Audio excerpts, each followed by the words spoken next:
আসসালামু আলাইকুম। কিছু কথা বলতে চাই। এই যে একটি ছেলেটি এই ছেলেটি বারবার মানে মিথ্যা তথ্য ছড়াচ্ছে সোশ্যাল মিডিয়ায় এসে।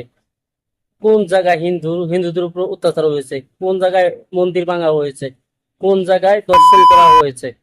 এই যে ছেলেটি, প্লিজ আপনারা বাংলাদেশে যারা প্রশাসন আছেন, তো যে আপনাদের দৃষ্টি আকর্ষণ করতেছি, এই ছেলেটিকে গ্রেপ্তার করুন। এই ছেলেটি প্রত্যেকটা ভিডিওতে সে মিথ্যা মিথ্যা তথ্য দিচ্ছে। প্লিজ আপনাদের কাছে অনুরোধ করি, এই ভিডিওটা এই ভিডিওটা বেশি বেশি করে শেয়ার করুন। এই কুত্তার বাচ্চারা আগে অ্যারেস্ট করতে হবে। এই ছেলেটির কথাগুলো শুনুন, এই ছেলেটি কি বলে। নমস্কার, আমি তন্ময় কুমার, বর্তমান সংখ্যালঘু আন্দোলনে আপনাদের সহযোদ্ধা। আপনারা জানেন বর্তমানে বাংলাদেশে সংখ্যালঘু বা হিন্দুদের ওপর কী ধরনের অত্যাচার হচ্ছে।